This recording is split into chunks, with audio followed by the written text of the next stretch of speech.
खट्टा खाने वाली चुड़ैल।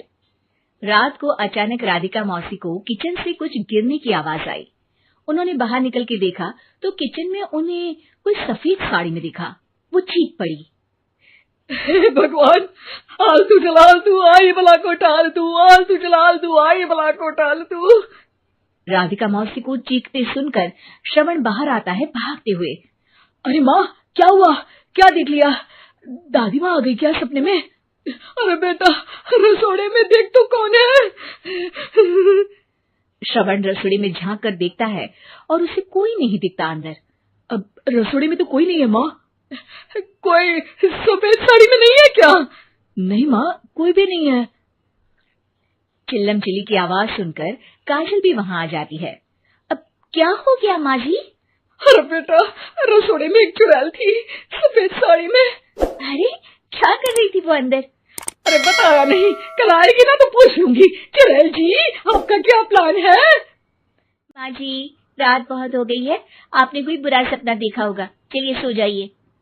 राधिका मौसी सोने तो चली जाती है पर उनको रात भर नींद ही नहीं आती। वो कुछ भी उलझुल बातें सोचने लगती है। कहीं चुड़ैल की वजह से तो घर में टेंशन नहीं हो रहा, कहीं उसी की वजह से तो वो दादी नहीं बन पा रही। सुबह जब राधिका मौसी रसोड़े में छानबीन करती है तो पाती है कि नींबू का अचार गायब है। चुड़ैल नींबू का अचार ले गई, मुझे तो ठीक नहीं लग रहा कुछ।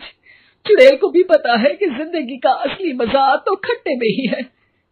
राधिका मौसी झट से श्रवण को फोन कर देती है। बेटा, मुझे समस्या समझ में आ गई है, हमें एक तांत्रिक की जरूरत है। अरे क्या बोल रही हो माँ, तांत्रिक की क्या जरूरत है? आप पूजा पाठ तो कर ही रही हो ना। आलतू जलालतू मंत्र सारे फालतू जैसे कुछ मंत्र पढ़ो, चली जाएगी अपने आप चुड़ैल। अरे नहीं बेटा, कभी चुड़ैल को कम नहीं समझते। अरे तुझे पता भी नहीं चलेगा कि कभी वो छल करके काजल की जगह घर की बहू खुद बन जाएगी। क्या माँ, कुछ भी बोल रही हो? कहाँ काजल और कहाँ चुड़ैल? वैसे एक बात बताओ, काजल को अगर गाने के लिए बोल देना तो चुड़ैल काजल की आवाज सुनकर घर तो क्या, धरती लोग छोड़कर चली जाएगी।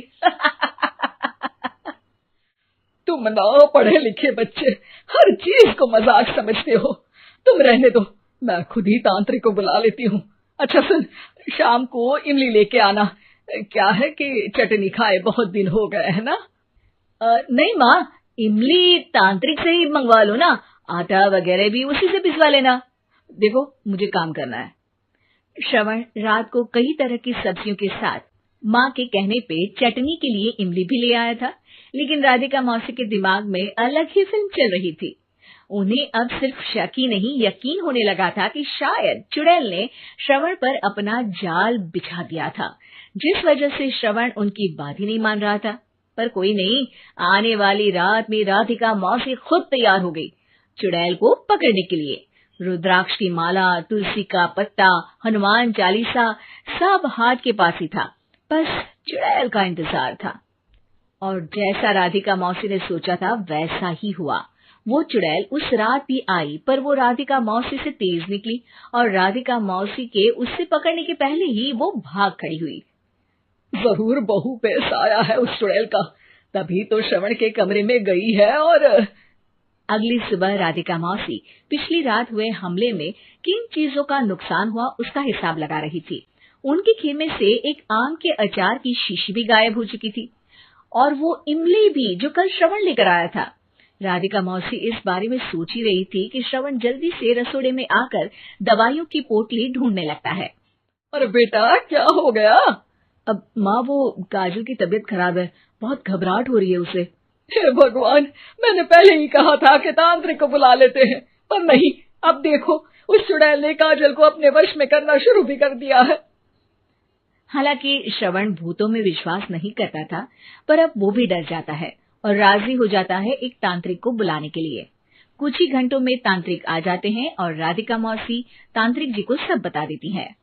घोर संकट, घनघोर संकट, चुड़ैल को मारू जोर चाकट, ओम भट स्वाहा खटखा के आहा।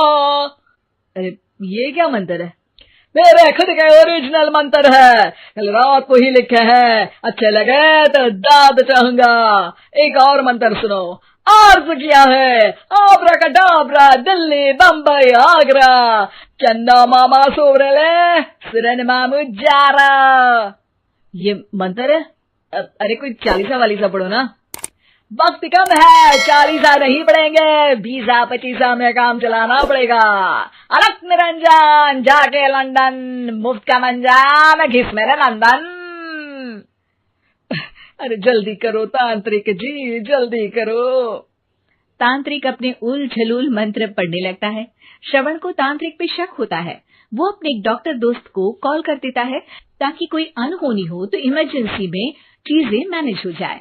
तांत्रिक धुनी रमाता है, जिसकी वजह से कमरे में काफी धुआं हो जाता है और जिसकी वजह से बहू की घबराहट बढ़ जाती है। अब भागेगी चुड़ैल। हाँ। बहू खांसते हुए धुएं से बचने के लिए बाहर चली जाती है। अरे भाग रही है, भाग रही है। पीछे पीछे श्रवण भी जाता है। बहू एक सोफे पर बैठ जाती है। तभी डॉक्टर दोस्त आ जाते हैं और श्रवण को पानी लाने के लिए कहते हैं। थोड़े चेकअप के बाद डॉक्टर कहते हैं, मेरे हिसाब से जाप का काम पूरा हो गया है। क्या मतलब? अरे कुछ भी नहीं माँ, कोई चुड़ैल नहीं है, खुशखबरी है, अब दादी बनने वाली है। मगर वो सब अचार के डब्बे। श्रवण दोनों अचार के डब्बे अपनी माँ को दिखाता है, जो कि उनके बिस्तर के नीचे छुपे हुए थे। आपने सही बोला था माँ, वो चुड़ैल काजल ही थी जो खट्टा खा रही थी। हमें कल ही पता चला, पर हमने आपको ये तांत्रिक वाला काम करने दिया ताकि आपको भरोसा हो जाए कि भूत वगैरह कुछ होता ही नहीं। अच्छा अच्छा, ये तो बड़ी खुशी की बात है। पर बेटा मुझे एक झाड़ू तो ला दे। क्यों माँ? ये तांत्रिक का भूत उतारती हूँ मैं। अब तांत्रिक राधा मौसी के डर से घर से भाग निकलता है और राधा मौसी उसके पीछे भागती है। अरे संकट ये घनघोर है, तांत्रिक मुआ चोर है।